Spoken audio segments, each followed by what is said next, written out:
할렐루야.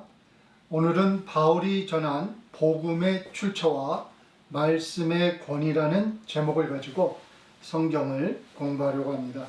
오늘 본문은 갈라디아서 1장 11절부터 12절 그리고 15절과 17절이 되겠는데, 기록되기를 형제들아 내가 너희에게 알게 하노니 내가 전한 복음이 사람의 뜻을 따라 된 것이 아니라 이제 내가 사람에게 받은 것도 아니요 배운 것도 아니요 오직 예수 그리스도의 계시로 말미암은 것이라.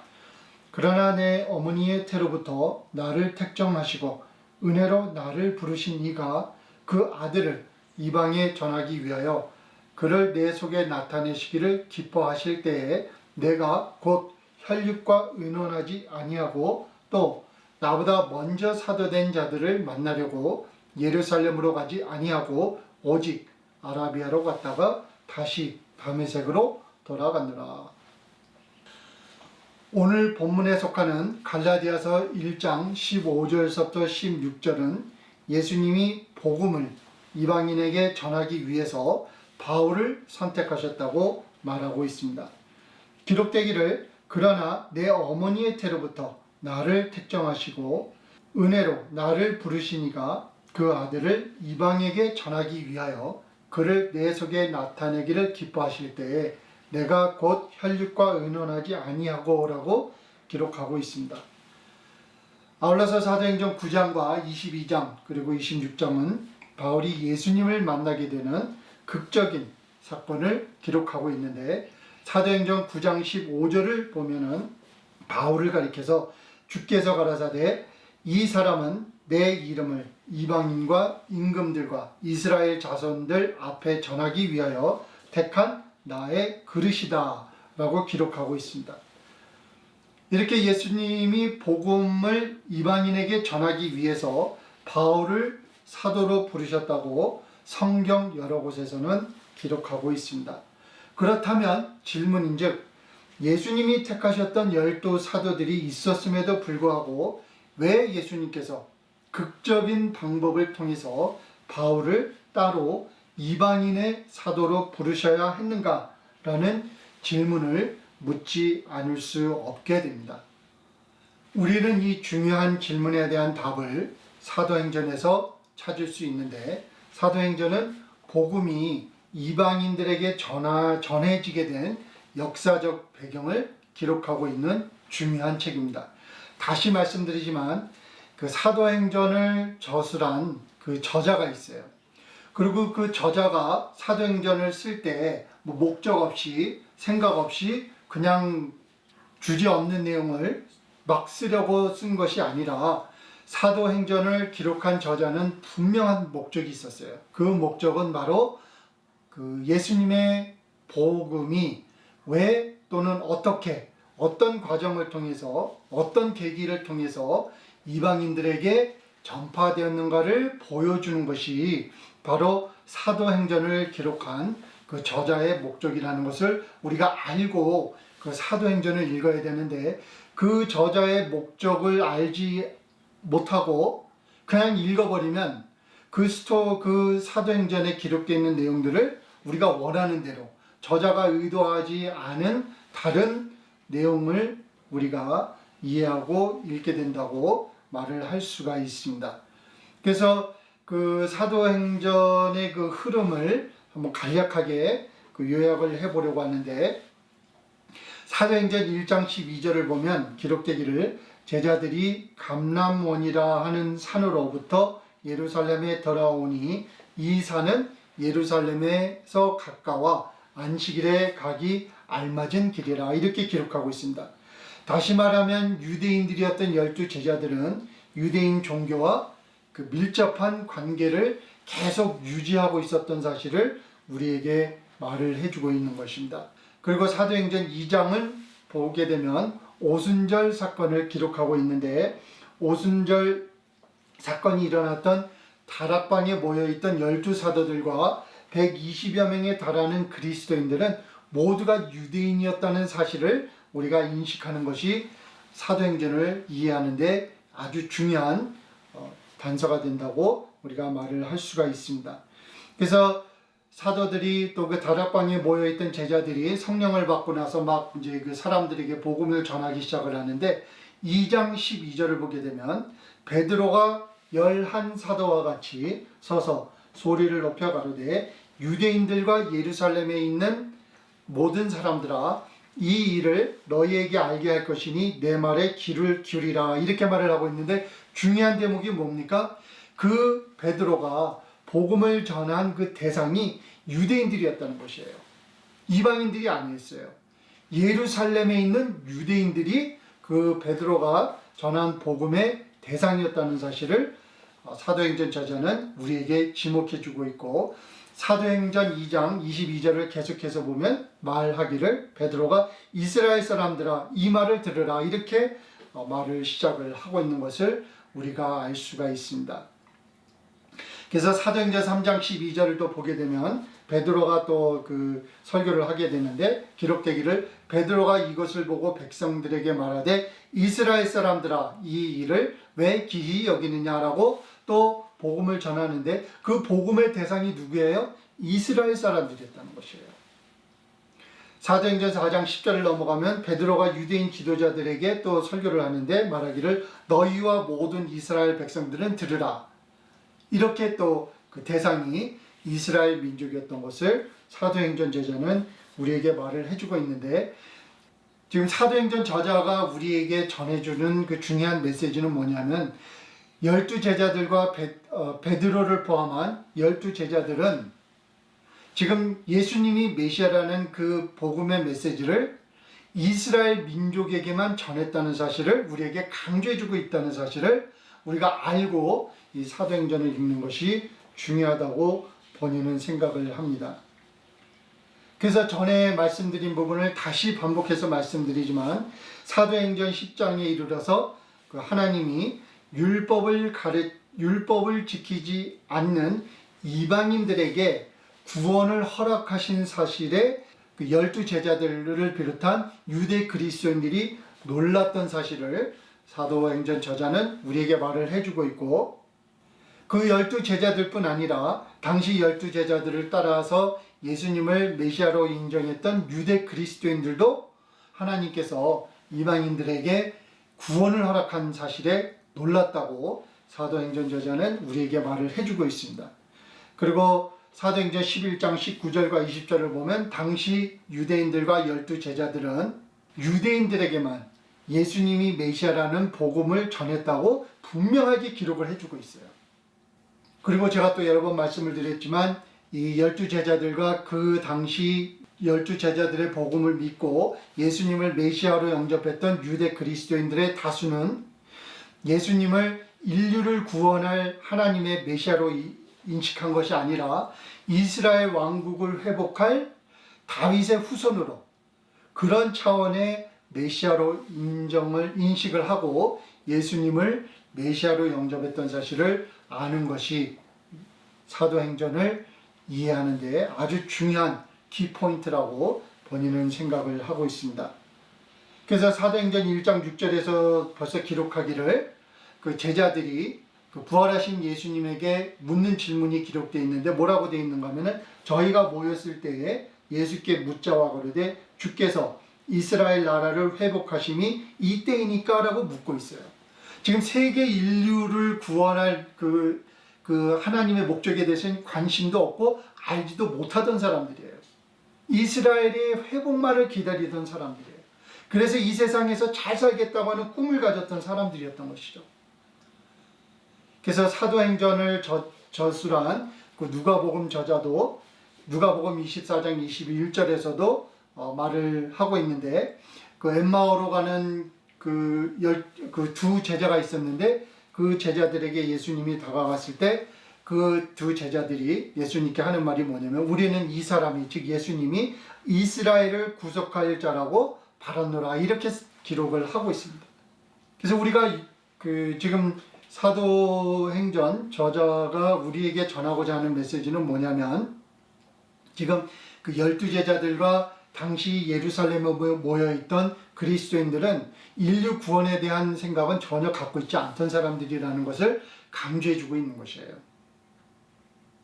그들이 예수님을 따른 이유는 오직 그 예수님이 이스라엘 나라를 회복해서 이스라엘 나라를 통해서 세계를 정복할 것이라는 그 허황된 꿈을 가지고 예수님을 따랐다는 것을 사복음서와 지금 사도행전은 우리에게 말을 해주고 있다는 사실을 이해를 해야만이 예수님께서 왜 바울을 따로 극적인 상황을 통해서 이방인에게 복음을 전하게끔 부르셨는가에 대한 이유를 우리가 이해를 할 수 있게 된다는 것입니다.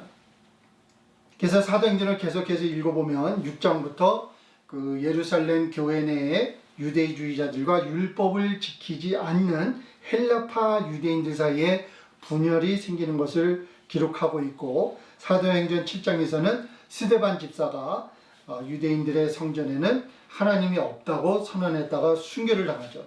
그리고 8장부터는 유대인들이 그리스도인들을 심하게 핍박하기 시작하면서 율법을 지키지 않던 헬라파 유대인 그리스도인들이 타 지역으로 피신을 하면서 이방인들에게 복음이 전해지기 시작하는 그 계기가 그때서야 마련된 것을 사도행전 저자는 우리에게 말을 해주고 있는 것이에요.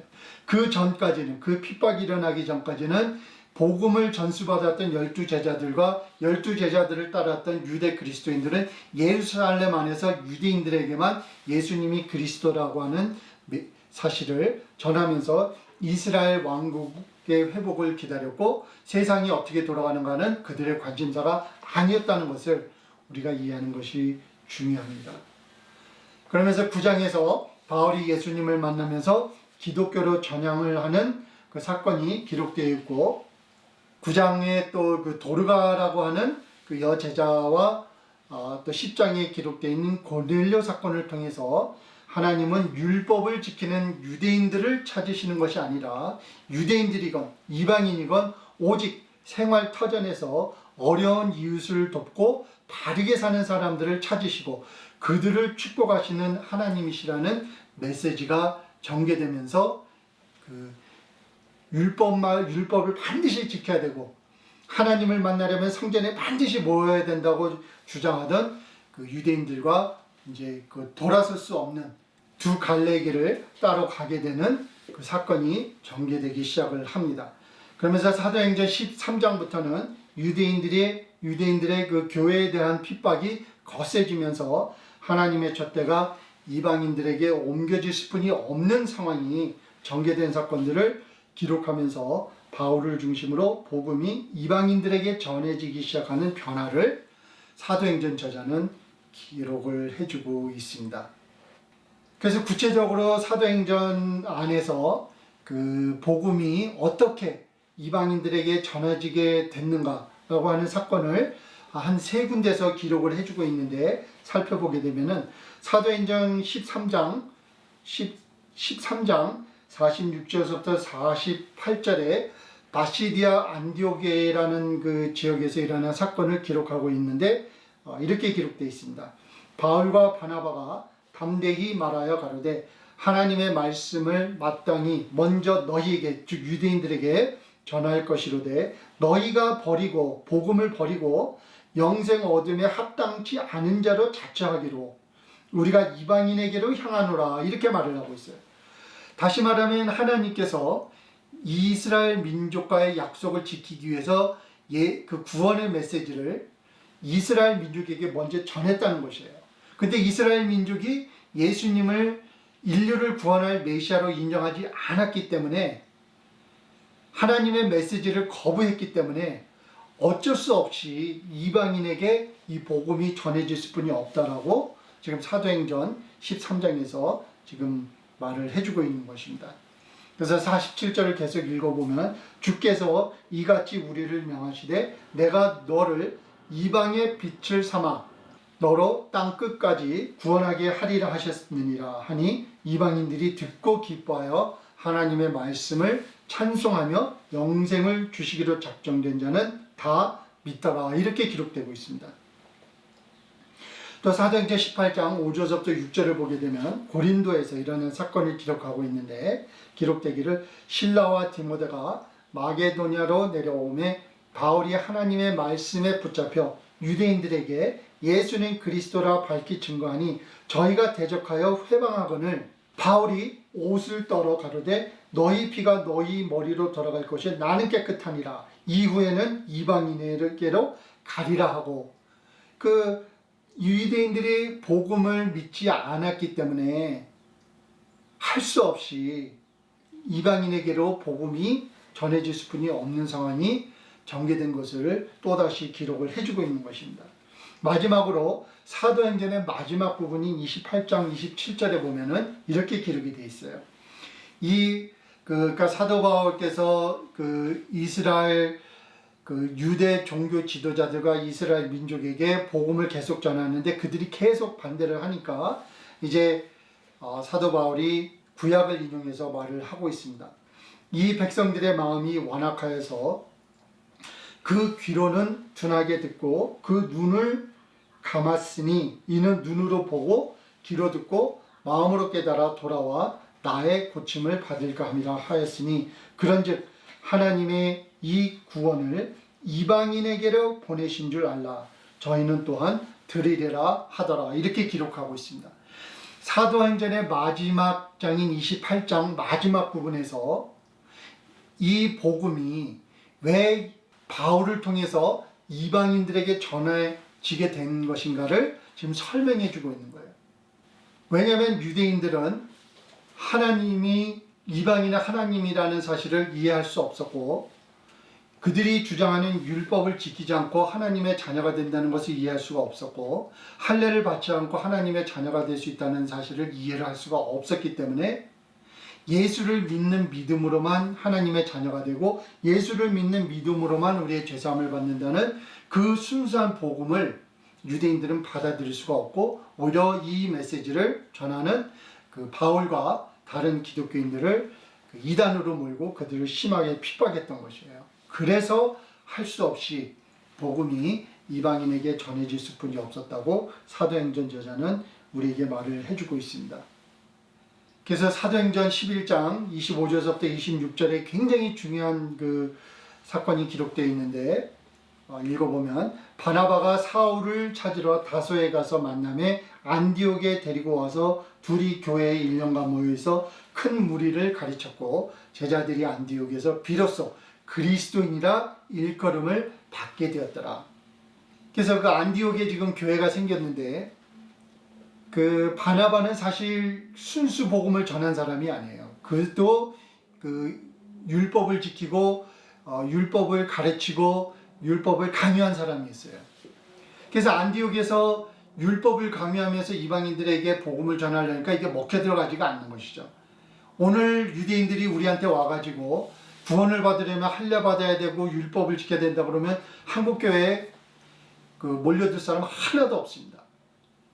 지금 율법이 요구하는 621개 조항을 다 지켜야지 죄사함을 받고 구원을 받는다 그러면, 그리고 남성들은 다 할례를 받아야 된다고 하면 오늘날 한국교회에 구원받겠다고 몰려들 사람 하나도 없어요. 그런 상황이 일어났던 것이죠. 그래서 바나바가 이방인들에게 율법이 섞인 복음을 전하니까 교회 발전에 문제가 있었던 것이에요. 그래서 바나바가 다소에 있는 사울을 데리고 와서 바울이 안디옥 교회에 들어와서 1년을 가르치고 나니까 율법이 없는 복음을 전한 것이죠. 오직 내 이웃을 내 몸과 같이 사랑하라고 하는 그 메시지만 전한 거예요. 그랬더니 교회가 부흥이 시작이 되면서 그때 비로소 그리스도인 안디옥에서 예수님을 믿는 사람들을 그리스도인이라 일컬음을 받았다. 이렇게 성경은 우리에게 말을 해주고 있습니다.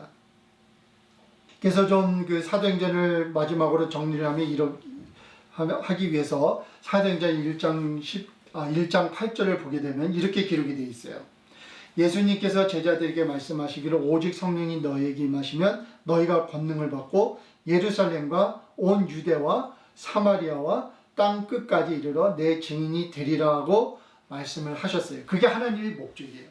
세상에 복음을 전해서 세상에 있는 모든 사람들이 이웃을 내 몸과 같이 사랑하는 사람들로 변화시키는 것이 하나님의 목적이었어요. 그런데 제자들은 지역적으로는 예루살렘 안에서, 민족별로는 유대인들에게만 복음을 전함으로 하나님의 뜻을 바르게 전하는 책임을 온전히 다하지 못했던 것이에요.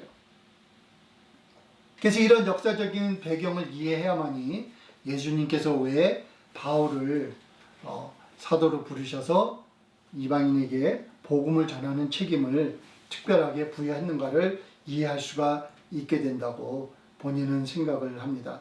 그래서 12제자들은 구약과 유대인 전통에 얽매여서 하나님이 그 예수님을 통해서 이루고자 했던 인류 구원에 대한 계획을 이해하지 못했던 것이에요. 어떻게 보면 이 말은 우리에게도 적용을 할 수가 있는 것입니다. 내 이웃을 내 몸과 같이 사랑하라고 하는 것이 예수님의 궁극적인 목적이 메시지고 우리가 지켜야 할 유일한 계명임에도 불구하고 지금 우리는 교회의 전통, 사람들이 만들어낸 교리 이런 것들에 얽매여 가지고 사랑은 뒷전이고 지금 교회 가고 11조 내고 뭐 유월절을 지키고 이런 종교적 행실에 우리가 너무 지금 집중하고 있지 않나, 이런 비판을 우리가 할 수 있다고 생각을 합니다. 그러면 이러한 배경을 염두에 두고 지금부터는 오늘의 주제인 바울이 전한 복음의 내용과 그 복음의 출처, 그리고 바울이 전한 복음의 권위에 대해서 한번 살펴보는 시간을 갖도록 하겠습니다. 이를 위해서 고린도후서 12장 1절부터 7절 그리고 10절을 읽어보도록 하겠습니다. 기록되기를 무익하나 봐 내가 부득불 자랑하노니 주의 환상과 계시를 말하리라. 내가 그리스도 안에 있는 한 사람을 아노니 14년 전에 그가 셋째 하늘에 올라간지라. 그가 몸 안에 있었는지 몸 밖에 있었는지 나는 모르거니와 하나님은 아시느니라. 가로 닫고 내가 이런 사람을 아노니 가로 열고 그가 몸 안에 있었는지 몸 밖에 있었는지 나는 모르거니와 하나님은 아시느니라. 가로 닫고 4절 그가 낙원으로 이끌려가서 말할 수 없는 말을 들었으니 사람이 가히 이르지 못할 말이로다. 아주 중요한 성경 구절이에요. 내가 이런 사람을 위하여 자랑하겠으나 나를 위하여는 약한 것들 외에 자랑치 아니하리라. 내가 만일 자랑하고자 하여도 어리석은 자가 되지 아니할 것은 내가 참말을 함이라. 그러나 누가 나를 보는 바와 내게 듣는 바에 지나치게 생각할까 두려워하여 그만두노라. 여러 계시를 받은 것이 지극히 크므로 너무 자고하지 않게 하시려고 내 육체에 가시 곧 사단의 사자를 주셨으니 이는 나를 쳐서 너무 자고하지 않게 하려 하심이라. 10절 그러므로 내가 그리스도를 위하여 약한 것들과 능력과 궁핍과 핍박과 곤란을 기뻐하노니 이는 내가 약할 그때에 곧 강함이니라. 사도 바울께서 체험한 기록을 남긴 고린도서 12장의 내용을 우리가 자세히 읽으면 그 두 가지 내용을 정리할 수 있다고 생각을 합니다. 첫째로는 아주 중요한 내용인데 바울이 전한 복음의 출처와 그 복음의 내용과 그 복음의 권위에 대한 생각을 정리할 수 있습니다. 바울은 분명히 우리가 보지 못한, 우리가 알 수 없는 영적인 세계를 체험한 사람이에요. 그리고 이 체험을 하는 동안에 예수님으로부터 그가 이방인에게 전할 복음의 메시지를 전해받았던 것을 우리가 알 수가 있습니다. 그래서 오늘 본문인 갈라디아서 1장 11절부터 12절을 보면 형제들아 내가 너희에게 알게 하노니 내가 전한 복음이 사람의 뜻을 따라 된 것이 아니라 이는 내가 사람에게서 받은 것도 아니요 배운 것도 아니요 오직 그리스도의 계시로 말미암은 것이라. 그래서 오늘 본문인 15절에서부터 계속 읽어보면 그러나 내 어머니의 태로부터 나를 택정하시고 은혜로 나를 부르시니까 그 아들을 이방에 전하기 위하여 그를 내 속에 나타내시기를 기뻐하실 때에 내가 곧 혈육과 의논하지 아니하고 또 나보다 먼저 사도된 자들을 만나려고 예루살렘으로 가지 아니하고 오직 아라비아로 갔다가 다시 다메섹으로 돌아갔노라. 이렇게 기록하고 있어요. 사도 바울께서 지금 갈라디아서 1장에서 많은 말을 하고 있는데 이게 다 생각 없이 이유 없이 헛된 목적 없이 헛된 말을 하는 것이 아니라 그 사도 바울이 당시에 처해 있던 그 상황을 염두에 두고 그 배경 안에서 지금 의미 있는 말, 뜻 있는 말, 목적 있는 말을 하고 있다는 것을 우리가 알고 갈라디아서 1장을 읽는 것이 중요합니다. 그래서 오늘 읽은 갈라디아서 1장 11절부터 12절 그리고 15절부터 17절은 우리에게 무엇을 말을 해주고 있는 건가 하면은 사도 바울께서 당시 갈라디아 교인들에게 전한 복음은 12제자들에게 배운 것도 아니고 당시 어떤 교단, 어떤 유명한 어떤 목사에게 배운 것도 아니고 어떤 교단을 통해서 배운 것도 아니고 유대인들의 전통을 통해서 배운 것도 아니라는 사실을 분명히 말해주고 있다는 사실을 아는 것이 중요해요. 그래서 사도 바울이 전한 복음의 출처는 어디예요? 예수님이에요. 어떤 교단이 아니에요. 12제자들도 아니라고 지금 분명히 말을 하고 있는 거예요. 지금 그걸 강조하고 있는 거예요. 그 사람들하고 나하고는 지금 아무런 관계가 없다고 지금 선언을 하고 있는 거예요. 밝혀주는 거예요. 왜 이 부분을 강조하는가 하면은 지금 갈라디아에 그 몰래 침입한 거짓 형제들이 있었어요. 그들이 사도 바울이 교회를 비운 틈을 타서 들어와서 하는 말이 무엇이었는가 하면은 너희들이 율법을 지키지 않으면 구원을 받을 수 없다. 당신들은 할례를 받지 않으면 하나님의 자녀가 될 수 없다. 고로 사도 바울이 율법을 가르치지 않고 할례를 요구하지 않는 복음을 전한 바울의 복음은 가짜다. 그는 12사도들한테 배운 12사도들에 속한 사람도 아니고 그가 어떻게 사도가 됐는지 우리는 알 수 없고 그는 아마 가짜 사도가 아닌 가짜일 것이 분명하다라고 사도 바울의 사도 직분과 사도 바울이 전한 복음을 공격했던 것이에요. 그래서 이 교인들이 그 게임에 넘어가서 사도 바울에게 등을 돌린 상황이 일어났기 때문에 사도 바울께서 지금 당신이 전한 그 율법 없이 할례 없이 예수님께서 십자가에 못 박히신 그 사건으로 우리가 죄사함을 받고 그 사건을 믿음으로 우리가 하나님의 자녀가 된다고 하는 그 순수한 복음을 전한 그 복음의 메시지는 바로 유대인들의 전통에 근거한 것도 아니고 구약에 근거한 것도 아니고 12사도 바울에 근거한 것도 아니고 예수님에게 직접 전해받은 순수한 복음의 메시지라고 강조를 해주고 있는 것이에요. 생각 없이 목적 없이 쓴 글이 아니라는 것을 우리가 알고 이 부분을 읽는 것이 중요합니다. 그래서 사도 바울이 전한 복음의 내용과 그 복음의 출처는 예수님이었다는 사실을 우리가 확실히 알고 이 바울의 서신에 읽는 것이 중요하다고 본인은 생각을 합니다.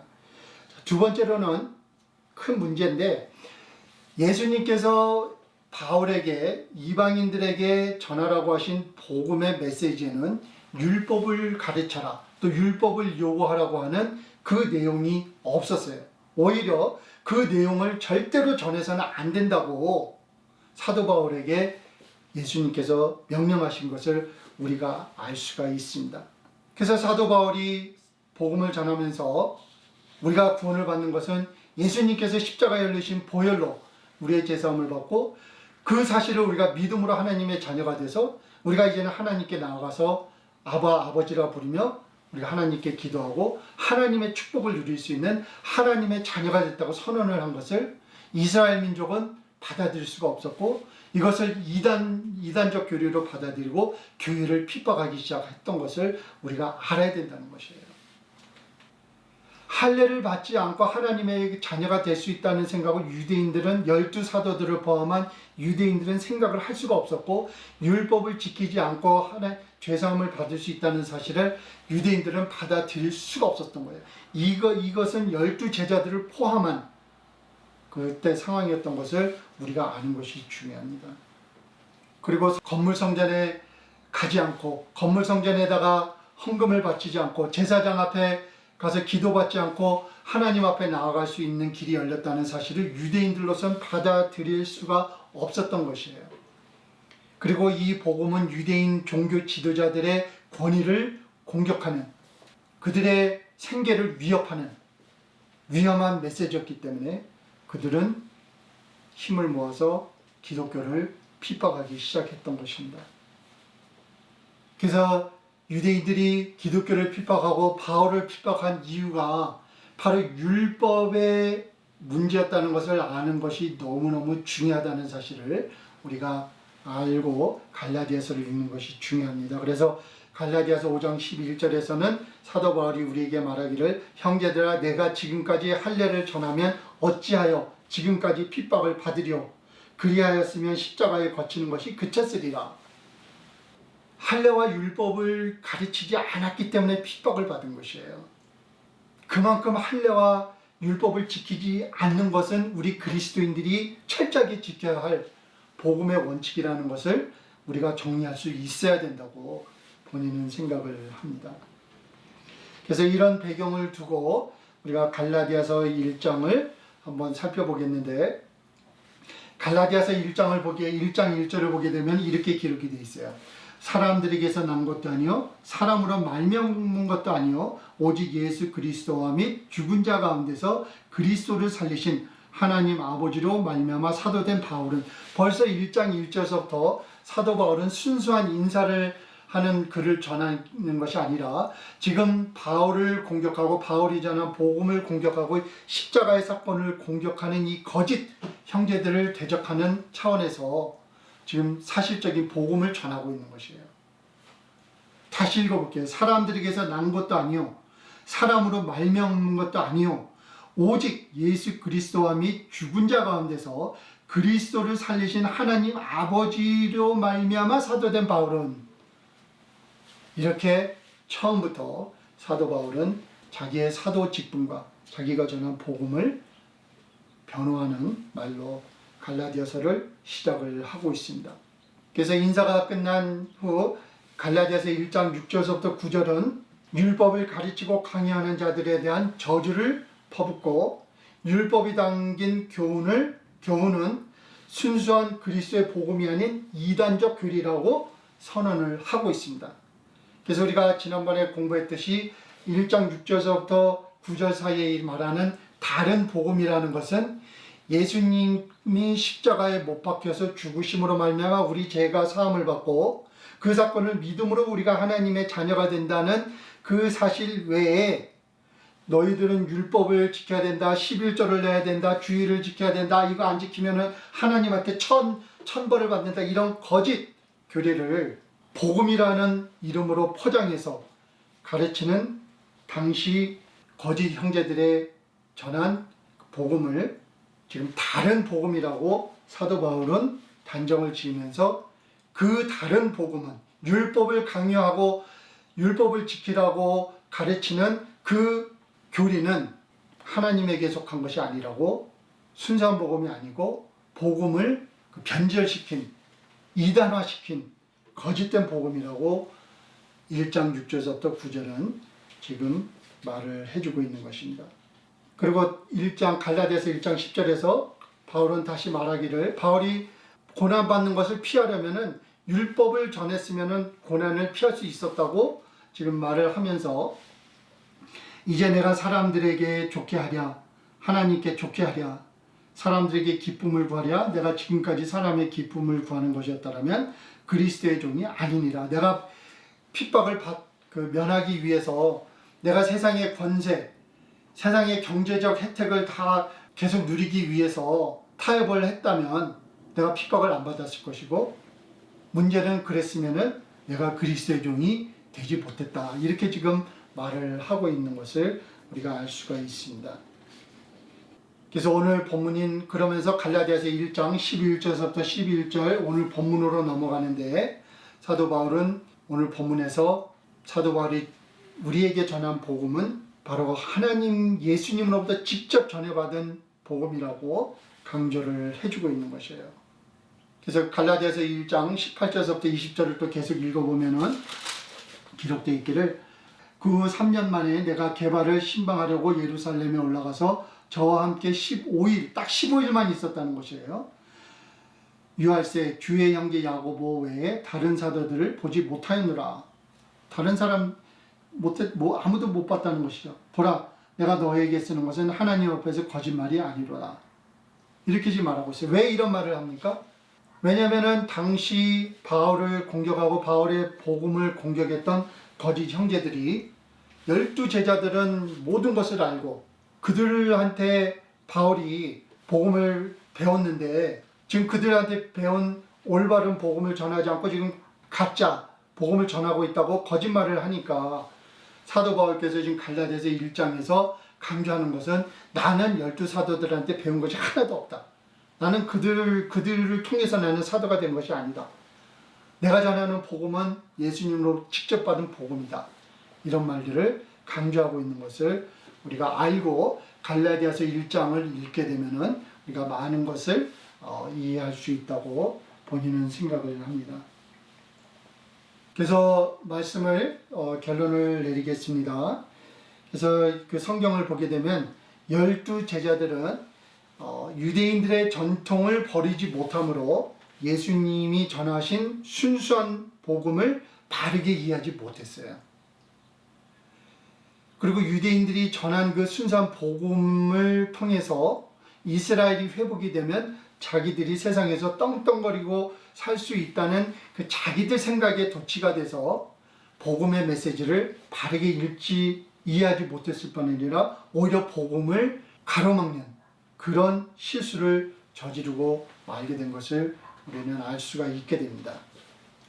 그 후에 그 초대교회 때 많은 성직자들은 예수님의 메시지를 오해한 사람들로 가득해요. 그 초대교회 당시 유명한 사람들이 남긴 글들을 읽으면 정말 입이 떡 벌어질 정도로 그 사람들이 얼마나 예수님과 예수님의 복음을 오해하고 있었는가를 우리가 알게 되는데 우리가 이제 초대교회 역사를 공부할 때 그 내용을 한번 자세히 살펴보는 것으로 하겠습니다.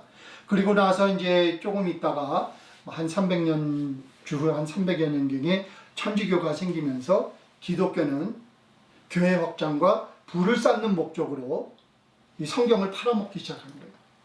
성경의 메시지를 바르게 전한 사람들도 있지만 이 성경 메시지를 팔아먹으면서 글을 읽지 못하는 사람들에게 뭐 11조를 안 내면 저주를 받는다, 주의를 안 지키면은 뭐 자녀들이 뭐 병이 난다, 막 이런 엄청난 거짓말을 하면서 성도들이 교회에다가 돈을 바치게 하는 그 종교 제도를 엄청나게 만들어낸 거예요.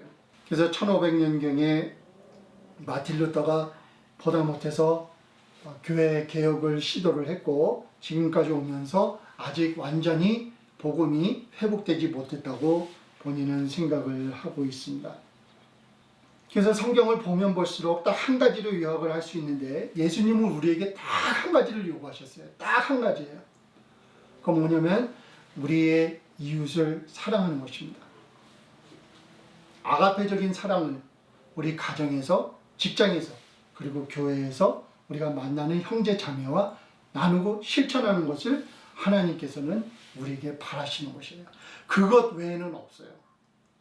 그것 외에는 없다고 성경은 분명히 말해주고 있어요. 그 복음의 핵심 메시지를 가장 바르게 이해한 사람이 바로 바울이에요.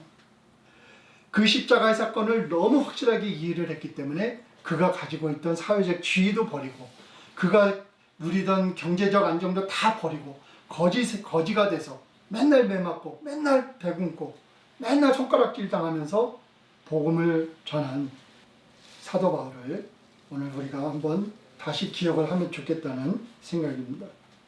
제가 감히 생각하기로는 오늘날 우리 신앙 또 우리가 알고 있는 성경은 너무 많은 교회의 전통과 사람들이 만들어낸 생각으로 가득 차 있어요. 예수님은 우리에게 단 한 가지를 원하시는데 예수님이 우리에게 100가지를 원하는 것처럼 우리는 배워왔다고 생각을 합니다.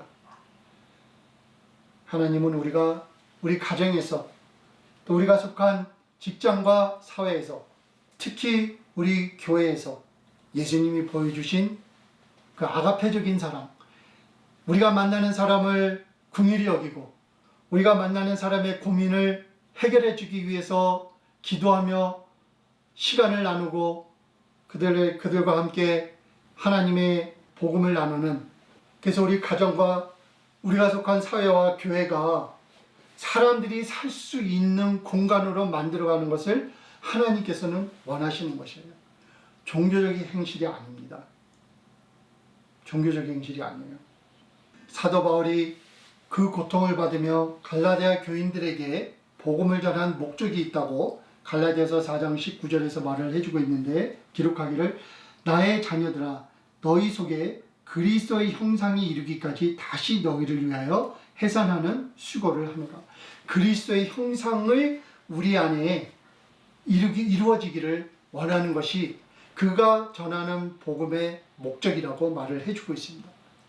우리가 지난 시간에도 공부했지만 그리스도의 형상, 하나님의 형상을 담는다는 것은 바로 예수님께서 십자가에서 보여주신 그 아가페적인 사랑, 희생적인 사랑, 이웃을 긍휼히 여기는 그 마음, 그 자세, 그런 것들을 가지고 우리 이웃과 함께 우리 가정과 사회를 만들어가는 데 노력하는 그런 사람들로 거듭나는 것이 바로 사도 바울께서 갈라디아 교인들을 위해서 희생한 그 목적이라고 우리에게 말을 해주고 있습니다.